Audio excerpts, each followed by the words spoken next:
My older sister, 28, and I, 24, were once incredibly close. We maintained this bond until a few months ago when my sister, who had recently become engaged to her boyfriend Tyler, 30, suddenly cut off all contact with me. It was a puzzling situation given our close relationship. I had eagerly accepted her invitation to be her maid of honor, actively participating in the wedding preparations. However, around 2 months ago, she inexplicably stopped talking to me. She removed me from the bridesmaids group chat, ignored my calls and texts, and even refused to let me into her house when I visited. The lack of communication and her unexplained behavior left me hurt and confused. My parents were as clueless as I was about this sudden change in her behavior. Despite the silence, I tried to carry on with my life, but her actions continued to weigh on my mind. The final blow came when the wedding invitations arrived, and I did not receive one. It shattered me emotionally, as my sister and I had been inseparable growing up. Still, I respected her wishes and didn't confront her about it. Yesterday, my sister got married, and my emotional state was at its lowest. I spent the day in bed, drowning my feelings in food, feeling awful for not being there as her maid of honor, as we had planned. Then, an unexpected call from my mother brought some clarity. During her wedding speech, my sister mentioned me and accused me of trying to steal Tyler from her at their engagement party. She joked about how I had a history of taking her things, but assumed I would stop at clothes and not go after her future husband. This revelation made everyone uncomfortable, and my mother was furious. I tried to explain to my mother that I hadn't done any such thing, but she was too upset to listen to me.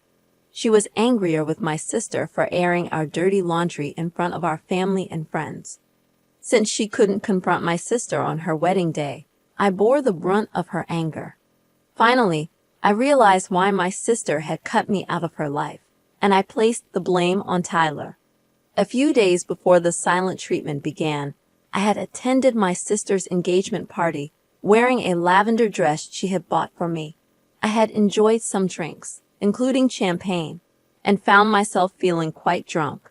I refrained from questioning Tyler's intentions when he asked me to accompany him to the kitchen for more snacks. Although I found it odd that he chose me over my sister, I brushed it off as a minor detail. In the kitchen, he complimented my appearance in my dress, and I thanked him.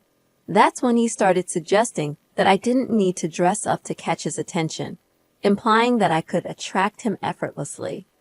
In my drunken state, I attempted to diffuse the situation with a sarcastic remark, stating that it was my intention all along. I meant it as a joke, but Tyler seemed to take it seriously, staring at me intensely. Just then, my sister walked in, seemingly cheerful, and ushered us out, urging us to enjoy ourselves. I didn't think much of the incident at that time, but looking back, I realized that this might have been the reason for her anger.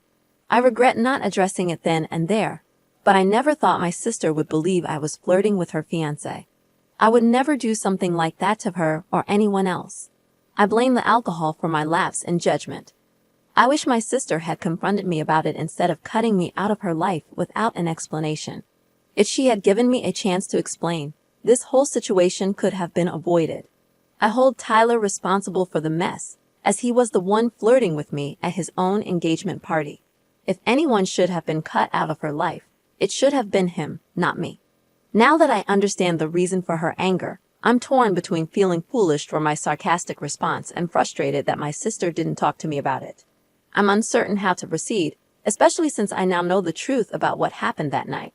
Eventually, after my mother's persistent efforts, my sister agreed to meet me for lunch, and I invited her to my house, hoping to finally resolve this misunderstanding.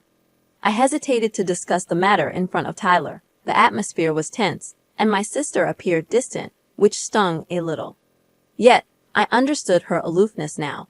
Despite my understanding, I was put off by the fact that she hadn't bothered to talk to me earlier about what she heard.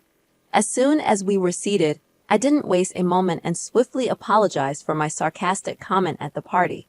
I clarified that I was incredibly drunk and had intended it as a joke. I emphasized that I would never do anything so disrespectful to her, and I had zero interest in Tyler. The conversation that day had been initiated by Tyler, and I had attempted to lighten the intensity with humor, given my shock at his advances and my intoxicated state. While explaining, my sister looked increasingly perplexed and interjected, claiming she thought I had initiated the conversation. Apparently, after the party, she confronted Tyler, who concocted a story where he painted me as the aggressor. He alleged that he flirted with me that one time because he was afraid I might harm myself or create a scene in my drunken state. To validate his story, he showed her a selfie he had downloaded from my Facebook account, falsely claiming I had sent it to him. According to him, I had been persistently texting him, making him uncomfortable for months. He said today's incident was the final straw. He even shed a few tears to enhance his act, which my sister, unfortunately, fell for. I displayed my inbox, revealing the truth about my limited interactions with Tyler. As I shared this, my sister appeared utterly disoriented, caught between believing her sister and the manipulative tale spun by Tyler. Ordinarily, I would have expected her to unquestioningly trust me, being her sister. However, the situation had become painfully complicated. My sister had just married a man who, as it turned out, had been deceiving her all along, even to the point of lying about me. She felt like her entire world had been turned upside down, and I empathized deeply with her situation. I regretted not being forthright with her that day, choosing instead to avoid confrontation. I knew that if I had spoken up then, this entire mess could have been avoided. Once the truth came out, my sister didn't say much and left, but I understood the turmoil she was going through. Ultimately, the decision of whom to believe rested with her, and I respected that. I had done my part by sharing my side of the story, the truth. Now, all I could do was hope for a positive resolution for both of us. As for Tyler, I had no sympathy for him. He could go to hell, as far as I was concerned. The last time I talked to my sister was a devastating experience for her, realizing that her husband might not have been truthful and that she could be with the wrong person was a harsh reality. That was 3 days ago, and since then, significant developments occurred. My sister confronted Tyler about his claims regarding me hitting on him. Initially, he vehemently denied it, labeling me a liar with no morals, accusing me of attempting to break them up. However, under my sister's persistent questioning, he eventually confessed. He admitted fabricating the entire story that night, shifting the blame onto me. He tried to pass it off as a drunken mistake, but his lie unraveled. Tyler had intentionally flirted with me, sober and fully aware, initiating the inappropriate conversation that my sister had overheard.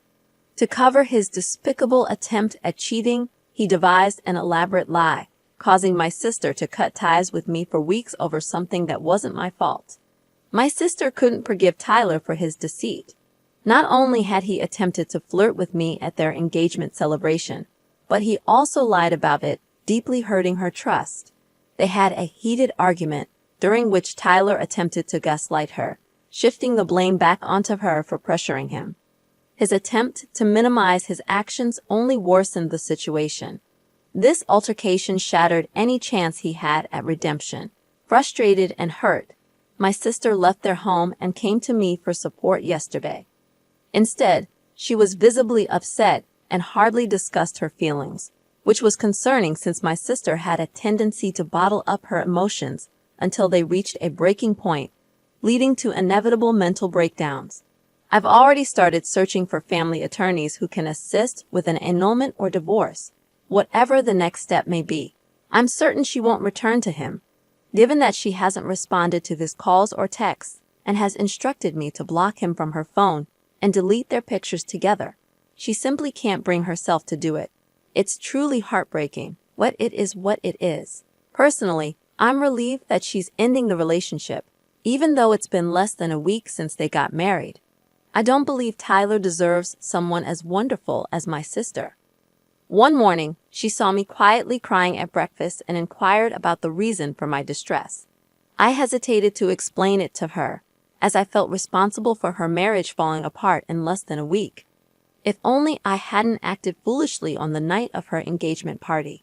Instead of responding sarcastically to brush it off, maybe I should have told her what happened that night.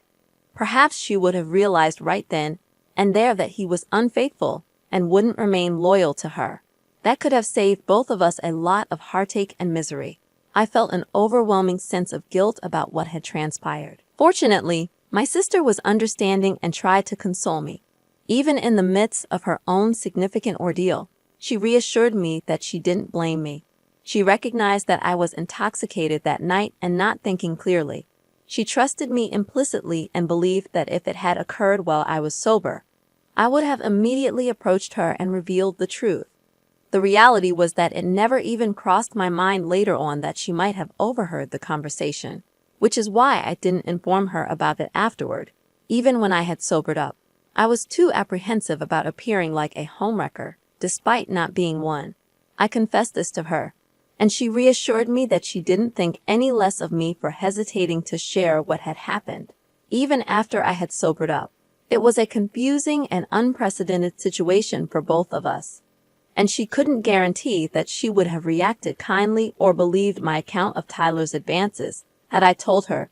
We both made mistakes, but what mattered was recognizing them and striving to improve. Instead of dwelling on the situation, my sister chose to forgive me and encouraged me to do the same. I consider myself incredibly fortunate that she decided to be kind and understanding. She truly is the best older sister I could have asked for. Honestly, they are going to file for divorce with mutual consent.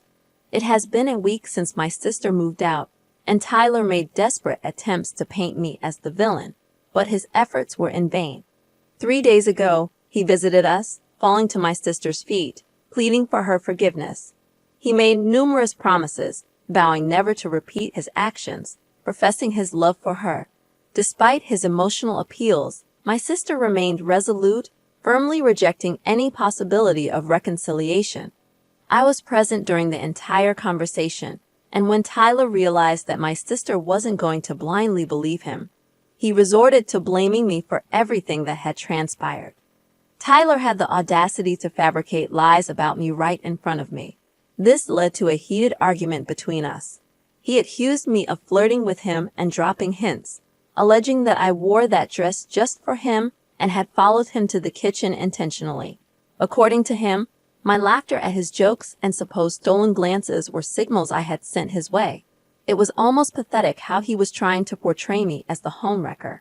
The truth was, I was laughing because I was tipsy, and my laughter wasn't reserved for him alone. His claims about stolen glances were entirely imaginary. I had chosen not to wear my glasses that day and was squinting because I could barely see in the dim lighting. None of his accusations held any truth, and I firmly confronted him, putting him in his place. The argument escalated to the point where my sister had to step in to prevent any physical confrontation. Tyler was in my face, refusing to back down, attempting to intimidate me. However, his efforts were futile. Despite my smaller size, I was trained in jiu-jitsu, and I was prepared to defend myself and my sister if he laid a finger on us. I was on the verge of confronting him physically, ready to teach him a lesson he'd never forget. He was fortunate my sister decided to intervene before things escalated further. Despite his failed attempt to blame me, he resorted to profuse apologies and tears. I feared my sister might fall for his act since he appeared genuinely remorseful, but she instructed me to leave the room while she spoke to him privately.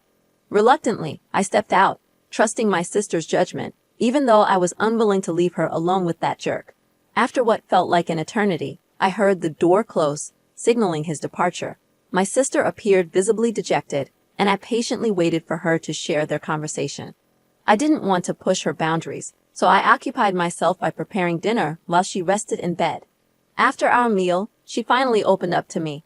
She told Tyler that she appreciated the time they spent together, but his betrayal had shattered her trust completely. She calmly explained to him that his willingness to cheat indicated he didn't truly love or want her. Despite the potential embarrassment of divorcing so soon after their marriage, she firmly believed it was the right decision. She didn't want to invest her time in someone who didn't value her for who she was.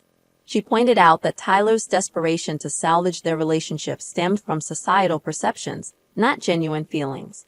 She knew he cared little about her emotions, and although it was heartbreaking, she couldn't change that fact. With surprising emotion, they bid each other goodbye, tears staining their farewell, leaving me profoundly saddened for her. However, I was relieved that she wouldn't be trapped in an unhappy, loveless marriage. I marveled at how gracefully she handled the situation. That's where the story ends for today. Thank you for listening. If you have your own story, feel free to send us an email. The email address is in the description. Don't forget to like this video and subscribe to our channel for more stories like this one. Thank you for watching, and we'll see you in the next one.